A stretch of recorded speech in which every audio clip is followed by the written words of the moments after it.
See, Nicole be getting me all the time. That's all. I'm behaving. I'm Mr. Turner. See, what they not gonna do is clown me. I'm the only female on here, so they not gonna start. They not gonna go in on me today. Okay, I'm gonna make sure that they're nice. Thank you, and I'm gonna. I'm not gonna make a promise, but I'm gonna do my best to be in my nice. very best behavior. Because yes, I just say all kind of stuff. So I'm going. just be you.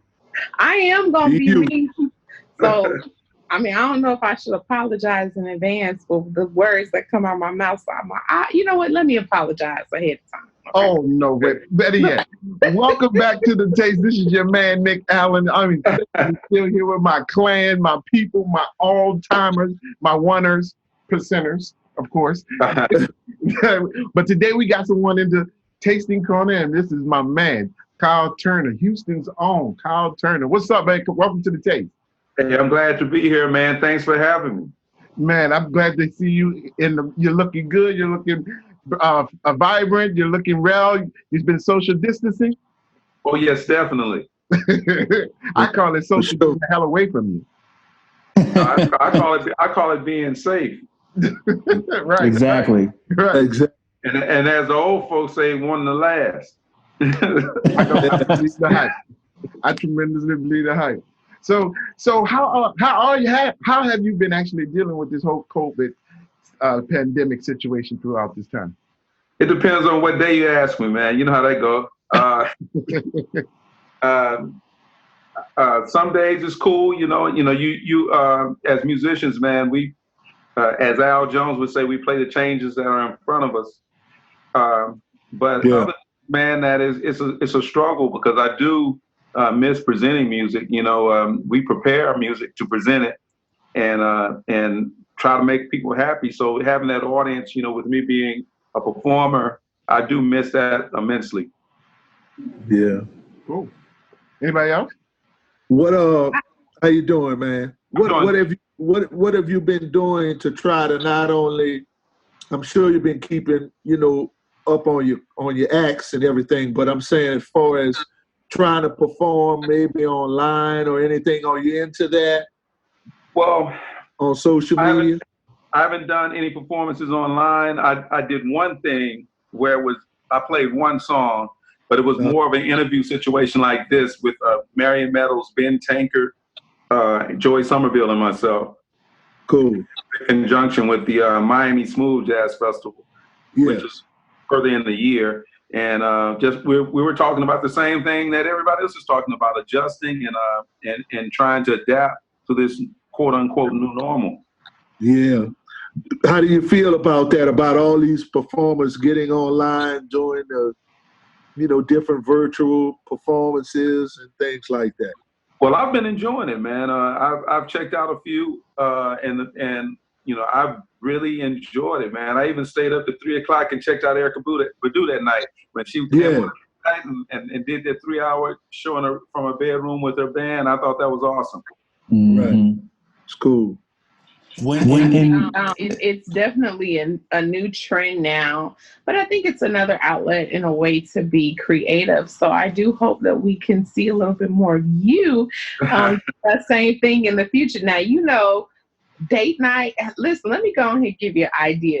People at date nights, they like live music, but then they can't do it anymore. So go give them your information to send you those coins, and you'll give a set for a couple amount of minutes, however many amount of minutes you're going to do, and then incorporate with the romantic date night. I think that would be amazing because that's what I would love to do. Okay. So, well, actually, the band and I have been talking about that.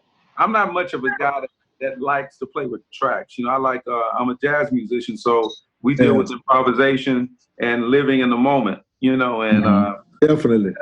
That is part of the excitement of the live performance aspect is interacting with other, musicians, great musicians, and seeing where the music take you. Whereas more track stuff is more programmed, for lack of a better word. Right. And so, however, the band and I spoke about doing something maybe mid-June that will be that would be something that will be streaming, but it'll be the full band in a situation where we're actually playing together as a group, and that we feel safe about doing that. Right. I look forward to hearing it. Make sure you let us know, so we'll make sure to talk about it and tune in also. For I think that was Tyrese who recently kind of like commissioned Brian McKnight to do a virtual performance for his wife. It was the other way around. His wife surprised him. Yes, his wife surprised Tyrese. Yes, I watched it. Oh, I didn't know that. Yes. So Wow. I think that's something that would be. Hey, don't let her get you now, because she like, wait a minute now. It was the woman's idea. Right. See, that's how they do. Now I have to stick up for us ladies. Ladies, naturally, I feel naturally women are just romantic in our DNA. So I thought that was the sweetest idea. So if someone wants to surprise me with a Kyle Turner turn up, just because I date myself, turn up. then I wouldn't object. Kyle, if you could have any artist, dead or alive, that you could just kind of conjure up to do a virtual performance for you, who would it be, and why would you choose them? Okay, man, that's a lot of people, man. Top pick. It depends on the setting. Okay. Give me a setting, and then I'll give you. Let's see. I'm gonna give you two. So you gotta, romance, set the scene, love vibes, right? Sensuality, right? And then just someone to get you through the day. Like, this is a tough time. Everyone's dealing with sort of anxiety around this disease and everything. So you got the romance side, and you got the relaxation, just encouraging. Who would you choose? Okay. Well, on side number one, the romance side. Okay. I'm gonna say two people. Okay. They're going to be in concert together, kind of battling each other, kind of like what Jill Scott and Erykah Badu did. Okay. That would be Luther Vandross and Donny Hathaway. Ooh, I love me some Donny, and I love me some Luther. I can just see the whole track. Only for you know what? one That would be better. Yes. That'll be the virtual one I would want to see. Okay. And, in terms of singers that I like that are still with us, I love Will Downing. Yeah. Mm-hmm. I love Gregory Porter. Oh, yes. I love Gregory Porter. Oh, underrated. Porter. Let's see, Joe. Yes. I love real soul singers. You know what I mean? Yeah, I completely agree with you. But let's go back to this Luther Vandross, because you was a saxophonist for Luther in the past, and take us through that journey. Like, how did you even get to that point where you had the opportunity, and what was your experience like? Okay, well, I'm going to set it up, all right? Oh, wow. Okay. Set it on up. Here you go. Here I go. I'm going to set it up with question number 2, though. Okay. Because question number 2 was just, like if I'm chilling and want something that's inspiring to get me through, it would be Kirk Whalum. Okay. And the reason why is not only is he like one of the greatest players I think that's on the planet right now, he's also very inspiring in terms of his dialogue and the fact that he's Christian and he always has a positive word that let us know that God is going to always take care of us, and regardless of how rough it might seem right now, that he's going to always take care of us. So that would be the person in terms of if I want to come on the concert and be inspired, because one, he can play anything. He's a master at his saxophone, and then he's also very inspiring and very encouraging. And that leads me to the next question. He was the one that turned me on to the Luther gig. Wow. Yeah, he was actually a touring saxophonist playing with Luther Vandross. And then toward the middle of the tour, he was signed with Columbia Records at that time. And in the middle of the tour, Columbia released a CD on him, an album on him, and he needed to go in support of that album and tour. So he set up the situation where I was able to audition, being one of his former students. Okay. Wow. You know, and his story was that, you know, they had tried a couple of guys, and Luther wanted somebody that sounded like him. And he said, if you want somebody to sound like me, you need to get one of my students, one of my former students, take lessons from him. So it was a natural progression. Luther, one of the most beautiful experiences I've had. A perfectionist, but at the same time encouraging. You know, he demanded you do your best night after night. You know, and that's, you know, and that really set the tone in terms of how I wanted to run my band and everything. I learned a whole lot about how to run a band and what expectations should be, and be willing to do everything that you're asking your band to do. Yeah. And in kind of working with bigger groups like that, especially as artists and as musicians, even further, collaboration is a big deal, right? Like it's key of how you find it, you know, how you get in the pocket, find your groove. So talk about like how you navigate being a leader and collaborating with other people. Like how have you kind of learned and balance each other's crazy energies and different talents in order to do a project? Well, that's a great question. Everything's about relationships, man. You know, even life is about relationships, you know, and the way you connect with people. So that's how the collaborations happen.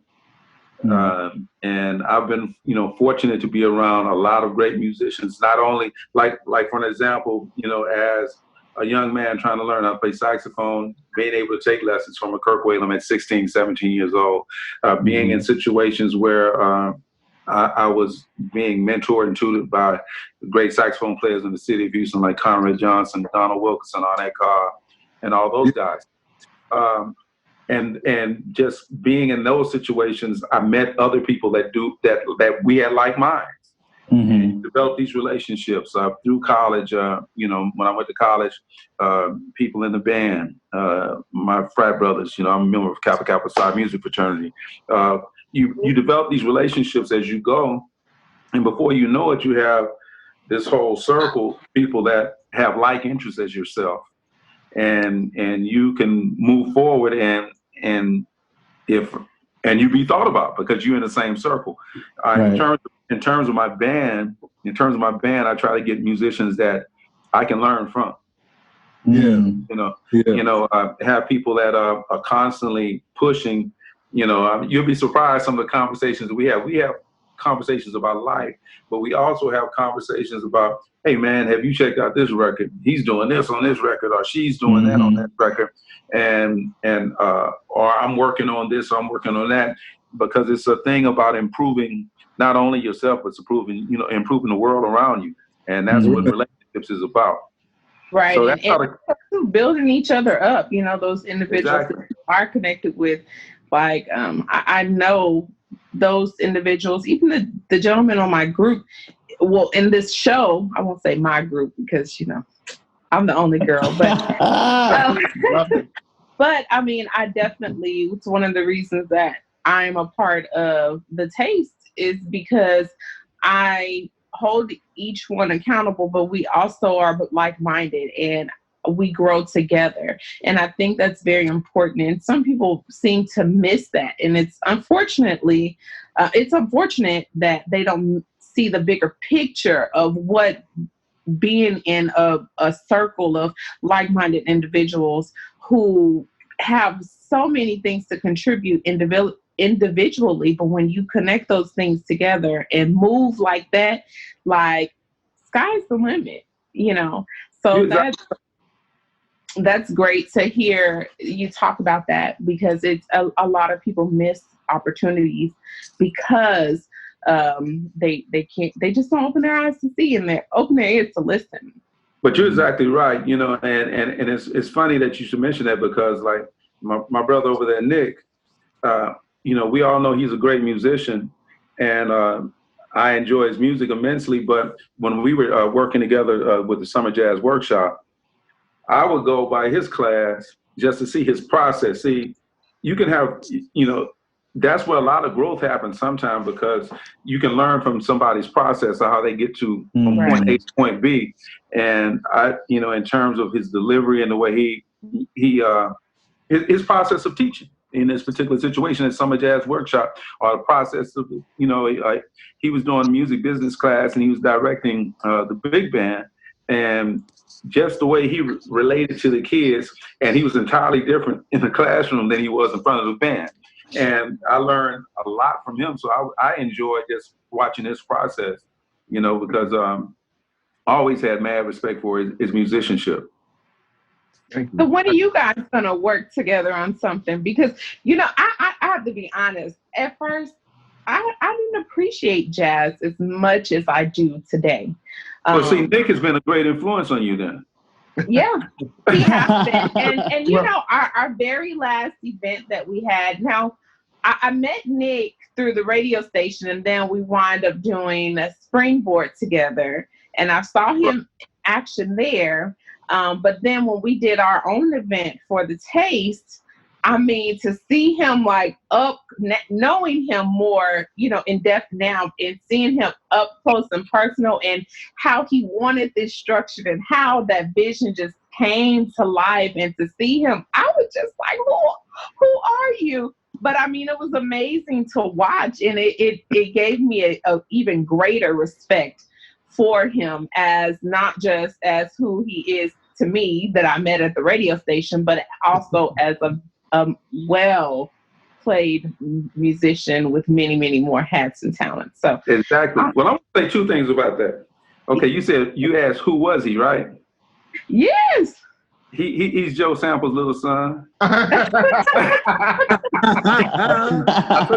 him. I told you everybody has a process, and everybody has a process. He watched that process very closely, and my big brother Joe Sample, Nic's big brother Joe Sample, had his own process, and he had his own way he did things. It was very rigorous. Everybody don't understand the way training. And the way he communicated, everybody don't understand that type of training. That's a different type of training. With that being said, I already know where that came from, and I know who that was. That was Joe Sample too. TOO. TOO. Okay. That's right. Now I am going to say this about the jazz thing. About the reason why a lot of people have to develop a taste for jazz is because of the fact that it is an acquired taste. Because of the fact that in terms of, even though it is the only originated art form from the United States, from this country, and it was created by us, people of color,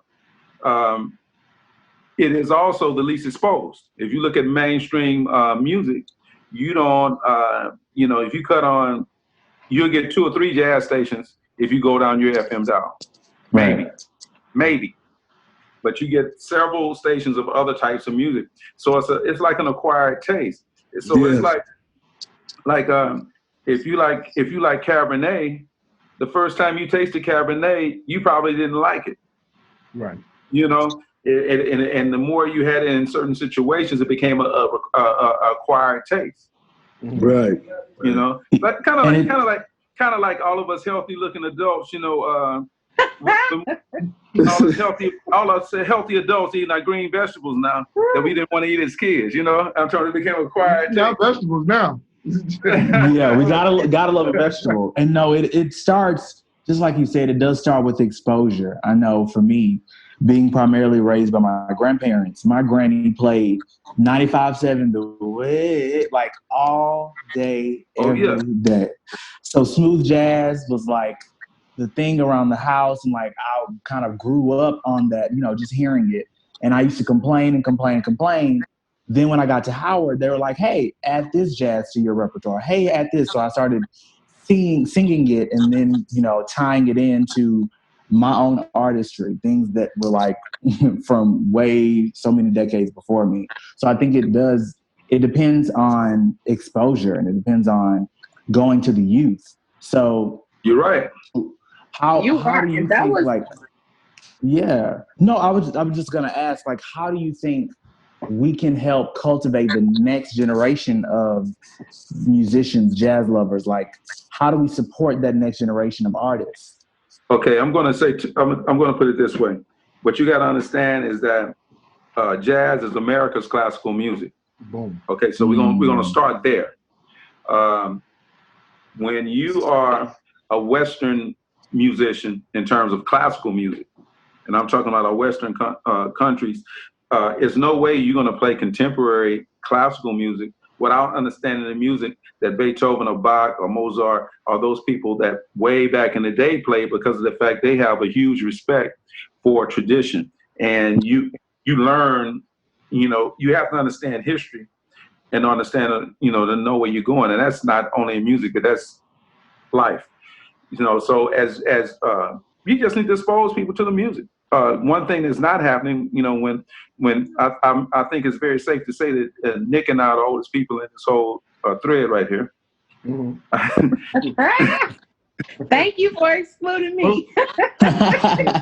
Lamar LaBlanc is a jazz musician himself. He's a drummer himself. So I'm saying that you and I are probably the oldest in terms of chronological age. Oh, no. You got Lamar older than me. Still. Okay, he just young and pretty. He look young and pretty. It's the angle. It's the camera angle. But Nic, Nic wanted me to come here. He told me to come in here with my sense of humor. So that's what I'm doing. Gotta come with it.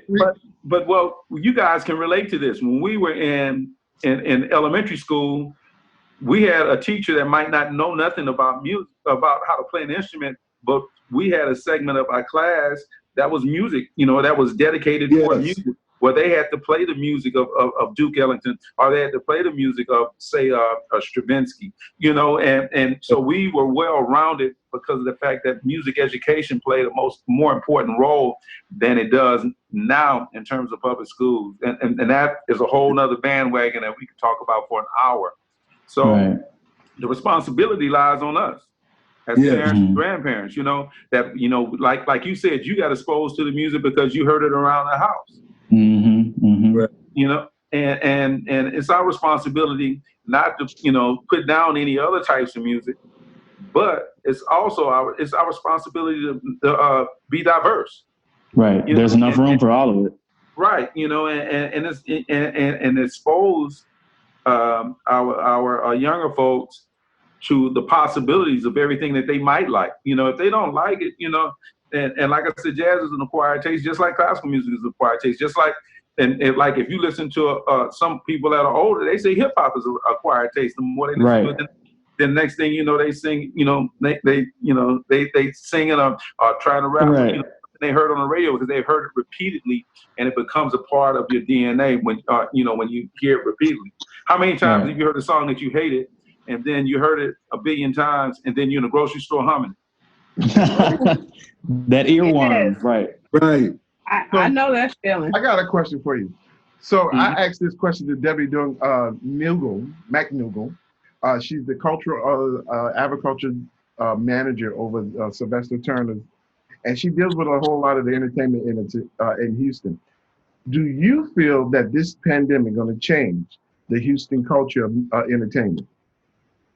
It's going to change the culture of entertainment worldwide. Of course. Because of the fact that do you want me to put it nicely, or you want me to put it the way I No, put it wrong. Put it wrong. Say it like it is. Don't say what you're gonna say, Kyle. Be real. Okay. Mike Phillips and I, a great saxophone player by the name of Mike Phillips. He's more on the urban side. He and I had a conversation, and it's kind of equated to a house cat and an alley cat. Now, the house cat is used to being brushed and purred, they rubbed on and they treated, and they treat it real good, and they don't have to want for nothing. Whereas that alley cat have to go and scrape and go get it.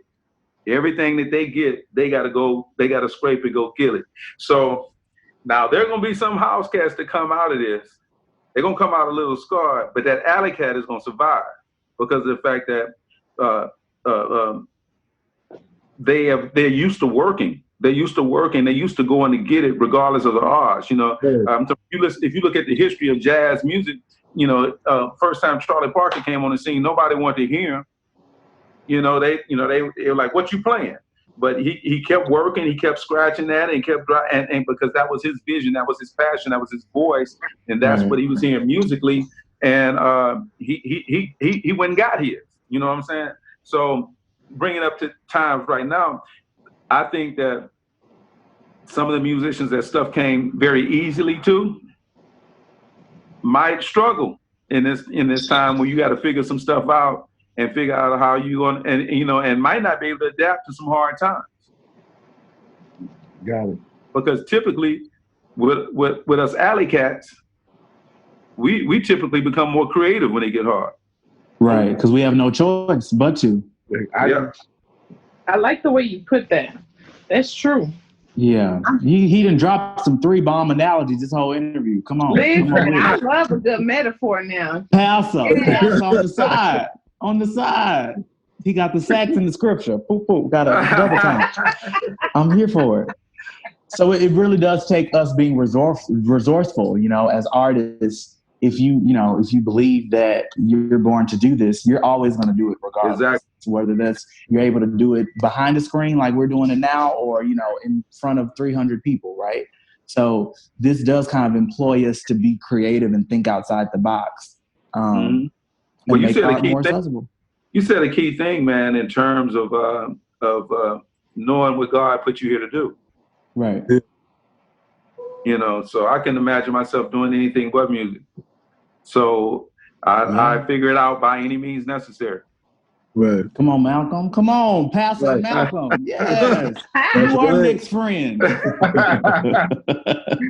Well, we got one more minute, and with this one more minute, I definitely got 5 quick questions for you, and I want you to take your time. I want you to take really, really quick, fast answers. All right?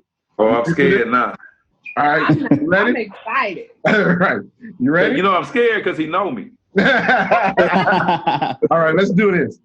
Favorite wine? Cabernet.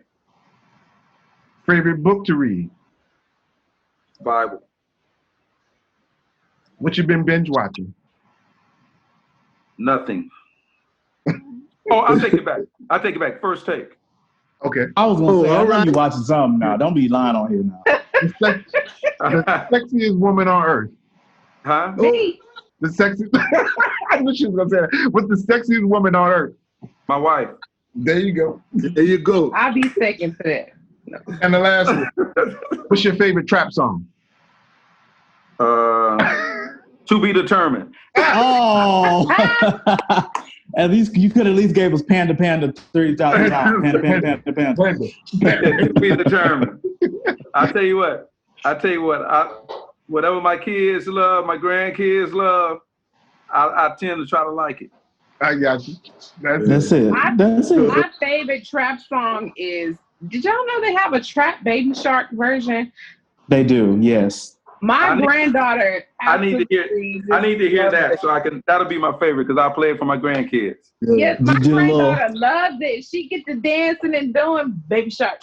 Yeah. I'm like, listen, and y'all. The 808 come in. I know this is radio, but are you serious? I have it on my, my iTunes, and I actually play it in the car when I'm riding. That song is really grown on you, right? That's your jam. That's y'all want to say that. That's my jam. That's my trap song, y'all. Baby Shark trap song. Did you like it? Did you like it when you first heard it? Did you like the song, or did you like the response to your grandbaby?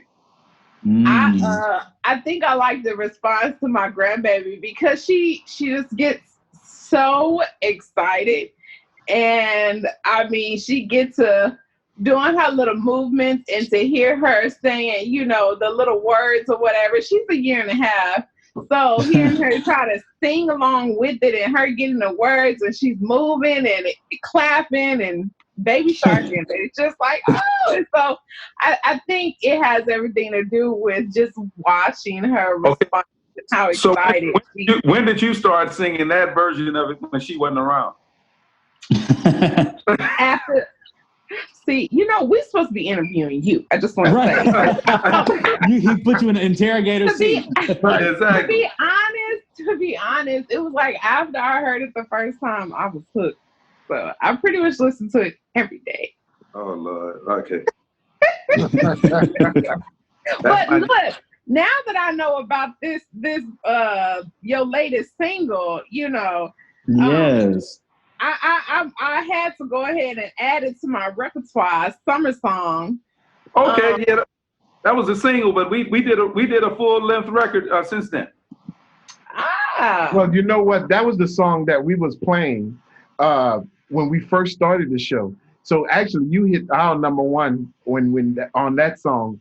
Okay, cool. So basically, you are the actual first number one guest that we actually had of our music segment. That's right. Oh, I appreciate it. Thank you so much.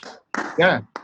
That means a lot. That means a lot coming from you because, like I said, I respect you immensely, man, for everything you've done musically, as a performer as well as in music education, man. You're an awesome ambassador for the music.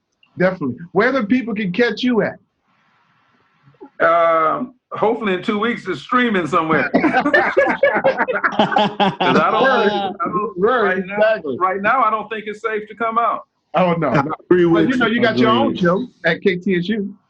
Yep, I do, and that has been a great outlet because I've been able to expose people to the music, and to various different, I guess, for different types of jazz, and been able to do that, and I've been learning from it as well, because as a musician, that a lot of it is listening.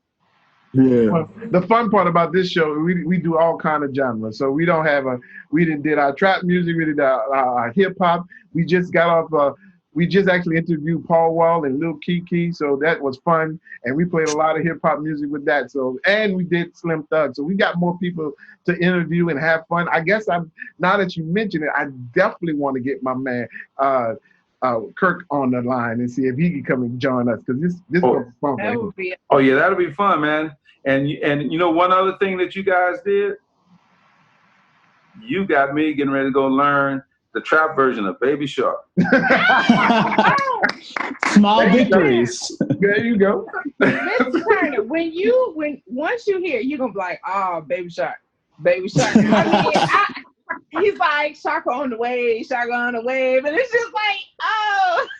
Well, you gotta learn to dance. You gotta learn to dance too. Well, I gotta learn it because I'm gonna tell you a true story. About 2 weeks ago, my grandson was over here, and I had my horn out, and I was playing the old version of Baby Shark. I played that, he lost his mind. So if I learned the trap version, man, it's gonna be on.